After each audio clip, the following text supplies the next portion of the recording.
எம்ஜிஆர் தொப்பி அணிந்தது ஏன்னு தெரியுமா? கேள்வி கேட்ட நிருபருக்கு நெத்தி அடி பதில். இதை பற்றின முழு விவரங்களையும் தெரிஞ்சுக்க வீடியோ முழுமையாக பாருங்க. உங்களுக்கு எம்ஜிஆர் அவர்களை பிடிக்கும்னா இந்த வீடியோவை லைக் பண்ணிட்டு நம்ம சேனலை சப்ஸ்கிரைப் பண்ணிக்கோங்க. வாங்க வீடியோக்குள்ள போகலாம். ஒரு பத்திரிகையாளர் சந்திப்புல எம்ஜிஆர் நிருபர் ஒருவருக்கு கேள்வி கேட்கிற வாய்ப்பு கிடைச்சது. நீங்க தொடர்ந்து தலையில தொப்பி அணிந்து கொண்டே இருக்கிறீர்களே, அதுக்கு என்ன காரணம் அப்படின்னு கேட்டிருக்காரு நிருபர் ஒருவர்.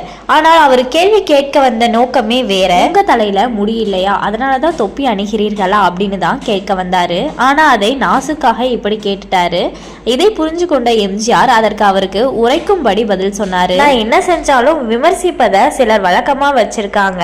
ஆரம்பத்துல ஜிப்பா போட்டு இருந்தேன், அதுக்கப்புறம் முழுகை சட்டை போட ஆரம்பிச்சேன். ஒரு காலகட்டத்துல கொஞ்சம் முழுகை சட்டை சௌரியமா இல்லாதனால கையை மடிச்சு விட ஆரம்பிச்சேன். அதை பார்த்துட்டு என்ன ரவுடி மாதிரி எம்ஜிஆர் கையை மடிச்சு விட ஆரம்பிச்சிருக்காருன்னு சொன்னாங்க.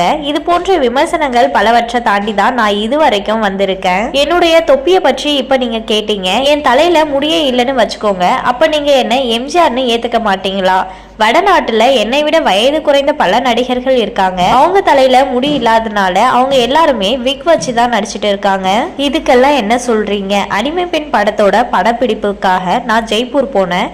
அப்ப அங்கிருந்த ஒரு அன்பர் இந்த தொப்பியை கொடுத்து தலையில போட்டுக்கோங்கன்னு சொன்னாரு. அடுத்ததா தேர்தல் வந்தது. மழை வெயில் எல்லாத்துக்குமே இந்த தொப்பி சௌகரியமா இருக்கவே இந்த தொப்பியை அணிகிற வழக்கத்தை நான் மேற்கொண்டேன் அப்படின்னு பதில் சொல்லி அவரோட பிரச்சனைக்கு முற்றுப்புள்ளி வைச்சாரு புரட்சி தலைவர் எம்ஜிஆர் அவர்கள். இதை பற்றி நீங்க என்ன நினைக்கிறீங்க அப்படிங்கறத மறக்காம கமெண்ட் பண்ணுங்க. உங்களுக்கு எம்ஜிஆர் அவர்களை பிடிக்கும்னா இந்த வீடியோவை லைக் பண்ணிட்டு நம்ம சேனலை சப்ஸ்கிரைப் பண்ணிக்கோங்க. நன்றி. அடுத்த ஒரு வீடியோல பார்க்கலாம்.